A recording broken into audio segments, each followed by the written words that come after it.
and the All Indiana Podcast Network. This is the News 8 Daily 8 Podcast, a Wish TV News 8 update. Hello, I'm Jeremy Jenkins, and this is your News 8 Daily 8 Podcast for Wednesday, January 29th. We begin with some new updates in that story we brought you out of Elkhart. We now know the names of those involved in a shooting at the grocery store. Investigators identified the two people killed inside the Martin supermarket as 49-year-old Benjamin Jeffrey and 19-year-old Anna Sue Rocha.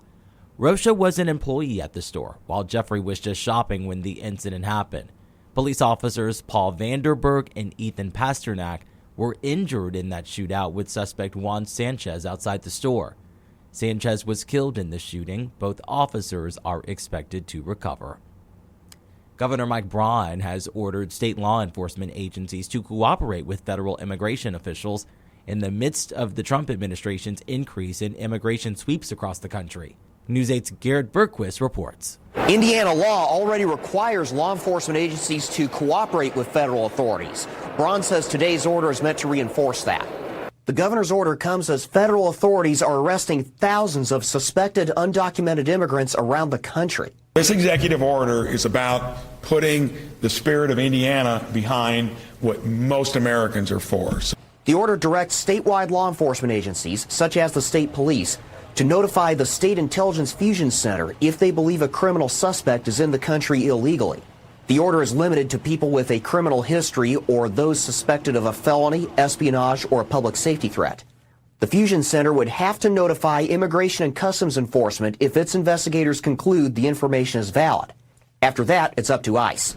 Does this mean that Indiana state troopers will now be taking active roles in looking for people who are unlawfully?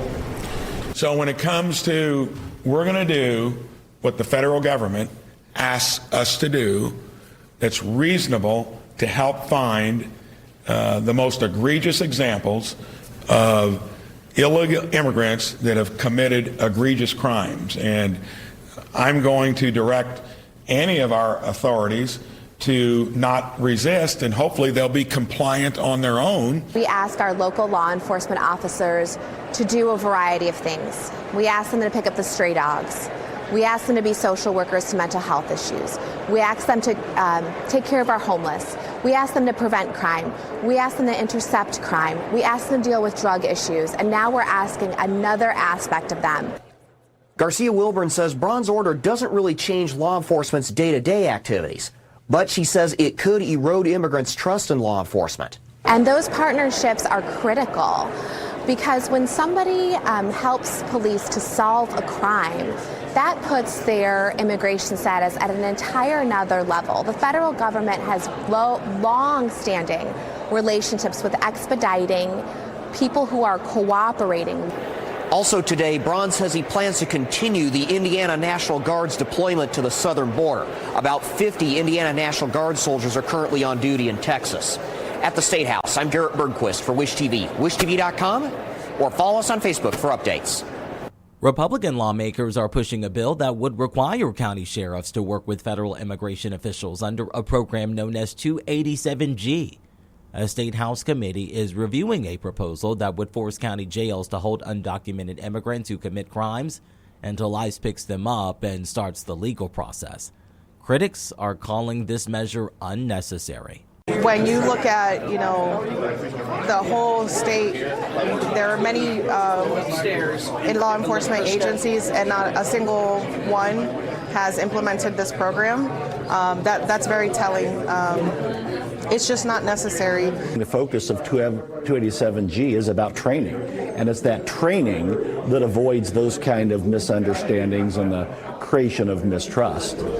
You just heard from Elias Sanchez and State Senator Eric Cook there. The committee heard testimony on the bill Tuesday, but did not take a vote. Earlier this week, the Hamilton County Sheriff's Office became the first in the state saying it would work with ICE agents. In other news, the head of the union representing 800,000 federal employees is blasting the Trump administration's offer to buy out any federal worker who leaves their job by next week. More than 2 million government workers will be paid through September 30th if they resign by February 6th. A memo shows exceptions for postal workers, military members, immigration officials, and national security jobs. The president of the American Federation of Government Employees accused Trump of pressuring workers to vacate their jobs. That same memo also mandates federal workers who stay in their positions return to the office full-time if they haven't already. Let's talk sports. Former Colts head coach and Wish TV Colts analyst Chuck Pagano is heading back to the sidelines. The Baltimore Ravens have pulled Pagano out of retirement, naming him senior secondary coach. Pagano returns to Baltimore, where he served as defensive coordinator back in 2011. He spent 6 seasons with the Colts, including a trip to the AFC Championship game back in 2014. Well, Wish TV is hitting the road again for the big game between the Chiefs and the Eagles. Sports director Anthony Calhoun will quarterback our coverage next week live from New Orleans. All Access Indy New Orleans kicks off next week on Wish TV. When it comes to the weather, it will be a mostly sunny day today, but Storm Track 8 says rain may be headed our way soon. Meteorologist Tara Hastings has your News 8 Daily 8 forecast. We've got sunny skies out there right now. Live look here from our Speedway camera, 36 degrees in Indianapolis. And notice those winds out of the west right now at 15 miles per hour. That is creating a wind chill or feels like temperature at 27. And at times today, we could see those winds gusting 20, maybe 25 miles per hour. We're at freezing in Crawfordsville, 33 in Lebanon, 37 in Martinsville. Over in eastern Indiana, Richmond, you're coming in at 32 degrees, and it is 34 degrees right now in the Winchester area. We are going to look for today those temperatures to be climbing here quickly. I think we'll be about 40 degrees or so shortly after the lunch hour, and then we'll see those high temperatures into the low and middle 40s here under a mostly sunny sky. Now here's a look at the winds. Those winds by about the lunch hour, I do think will be gusting 20, maybe 25 miles per hour across parts of central Indiana. We'll get up to 45 degrees today, which is about 10 degrees above normal. Upper 40s right around that 50-degree mark for Bloomington, Bedford, Columbus, also right along the Ohio River. Later tonight, we'll see those temperatures fall into the 20s, and I do still think we're going to have mostly clear skies expected across the state tonight. Here is a look at Storm Tracker, and we are quiet, not really seeing any kind of rain or any kind of snow at all across parts of the Great Lakes. But this is our next storm system right here, right around the Four Corners region.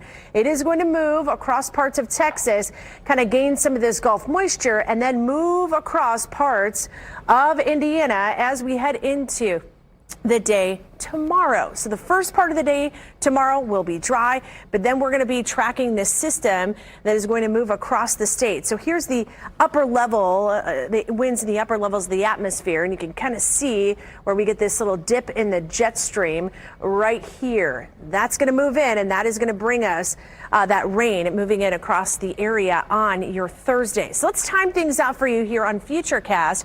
This is the lunch hour tomorrow. You can see still dry conditions, maybe even still some sunshine with a cloud cover off to the south and to the west of us. Now that rain begins to move in.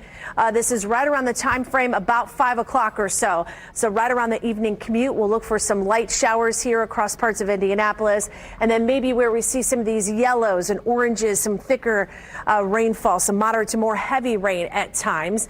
And then during the overnight hours, we will see that rain kind of taper off a little bit here. And then especially into Friday morning, some scattered showers will be possible. Now, moderate to heavy rain maybe at times for some spots, and where we see some of those heavier pockets of rain could pick up a little bit more. But in general, maybe about an inch of rainfall expected across the state tomorrow. Tomorrow, the cloud cover thickens up here, 44 degrees at lunchtime. We'll get into the upper 40s, right around 50 degrees for your Thursday. And then if we don't hit 50 on Thursday, I think we have another chance at it on Friday. In your 7-day forecast, some scattered showers possible. And then going into the weekend, we will see dry conditions, about 42 degrees expected on Saturday, so temps drop a little bit, and then back up into the mid 50s on Sunday under a mostly sunny sky. This has been your News 8 Daily 8 podcast for Wednesday, January 29th. I'm Jeremy Jenkins for Wish TV, wishtv.com, or follow us on Facebook for updates. This is the News 8 Daily 8 podcast, a Wish TV News 8 update on demand. For even more, on demand and on the go, connect with Wish TV on Facebook at wishtv.com and on the free Wish TV mobile app. Thank you for listening. And be sure to like, subscribe, and follow this podcast for updates every weekday morning on the All Indiana Podcast Network and wherever you get your podcast.